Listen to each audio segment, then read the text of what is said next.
O que acontece no anodo da peça de cobre? No anodo ocorre a oxidação do cobre da peça que está imersa na solução. A superfície do grafite poderá não apresentar mudanças visíveis, mas a solução de sulfato cúprico pode ficar ligeiramente mais clara devido à diminuição na concentração da solução. O que acontece no cátodo da peça de cobre? Os íons presentes na solução serão reduzidos e depositados na superfície da peça. A peça deve apresentar um aspecto brilhante, como um aumento visível na espessura do cobre depositado. A deposição de cobre poderá levar à superfície mais uniforme e lustrosa. Agora, o que acontece na solução? Na solução, o sulfato cúprico pode apresentar uma diminuição na intensidade da coloração azul, pois os íons estão sendo consumidos durante a eletrólise. Ao finalizar a prática e retirar a peça da solução, observamos que a superfície estava mais brilhante com uma camada de cobre metálico depositado. Isso indica que a eletrólise foi bem sucedida, resultando na formação de um novo depósito metálico. Agora, substituímos os eletrodos. Utilizamos o eletrodo de cobre como ânodo, que é o polo positivo, no lugar do grafite. A peça de cobre servirá como eletrodo ativo. Podemos observar que no eletrodo de cobre, o ânodo, a sua superfície apresenta uma coloração ligeiramente escura ou opaca devido à sua oxidação. O cobre do ânodo será consumido e a superfície pode parecer desgastada ou com a camada de cobre sendo oxidada. A cor pode se tornar mais escura devido à formação de íons que se dissolvem na solução. O produto formado no ânodo é o íon liberado na solução. E no eletrodo de cobre, o cátodo, a superfície do cátodo, a nova peça de cobre que estamos utilizando, apresenta um aumento na espessura do cobre depositado. A peça de cobre ficou mais brilhante e com uma camada metálica visível, apresentando um aspecto lustroso. O produto formado no cátodo é o cobre metálico que se deposita na superfície de peça.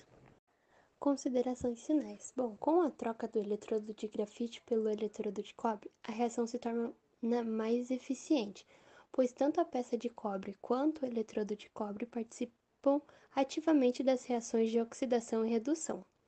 Isso resulta em uma maior deposição de cobre na superfície do cátodo e uma maior dissolução do cobre no ânodo, ilustrando bem o processo de eletrólise. Ao realizar esse experimento com iodeto de potássio e fenolftaleína em um becker com eletrodos de grafite, ao ligar a fonte de tensão, teremos os seguintes resultados, observados em cada lado do tubo.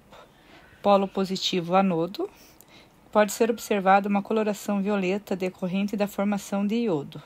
Presença de bolhas não são esperadas bolhas significativas no anodo, pois a principal reação é a oxidação do iodeto para iodo. A substância formada pode apresentar coloração violeta e ser liberado na solução. Polo negativo, cátodo. A solução pode adquirir uma coloração rosa devido à presença de fenolftaleína em meio alcalino, causado pelo hidróxido de potássio formado. Bolhas de gás hidrogênio são esperadas no cátodo devido à redução da água. Hidrogênio gasoso e hidróxido de potássio, que aumenta a alcalinidade do meio. Esse experimento ilustra as reações de oxidação e redução nos eletrodos e a mudança de coloração com a fenolftaleína, que indica o aumento de alcalinidade no cátodo. Eletrólise da solução de sulfato de sódio. Foi transferida uma solução de sulfato de sódio para um becker e 2 tubos de ensaio foram preenchidos com a mesma solução e colocados invertidos no becker. Cada tubo contém um gancho de cobre, que funciona como eletrodo, e eles são conectados a uma fonte de tensão.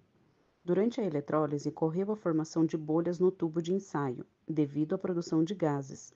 Como a eletrólise de sulfato de sódio envolve a oxidação da água, forma-se hidrogênio no cátodo e oxigênio no ânodo.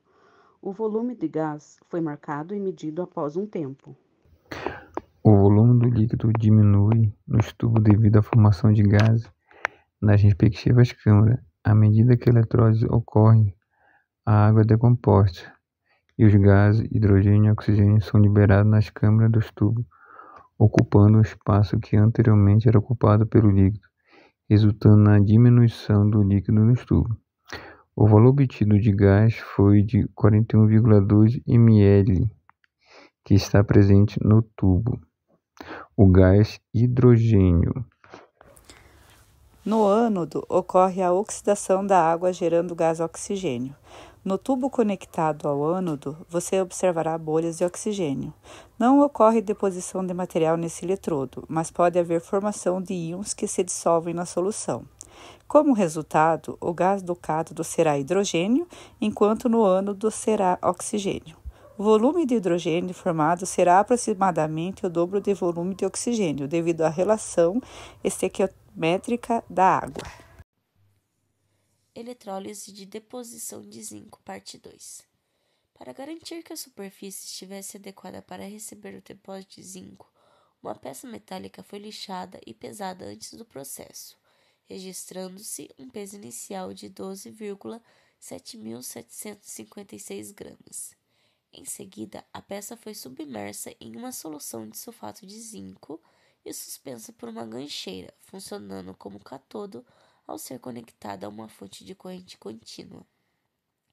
Nesse papel de cátodo, os íons de zinco presentes na solução se depositam na superfície da peça. A corrente e o tempo da eletrólise foram ajustados e anotados.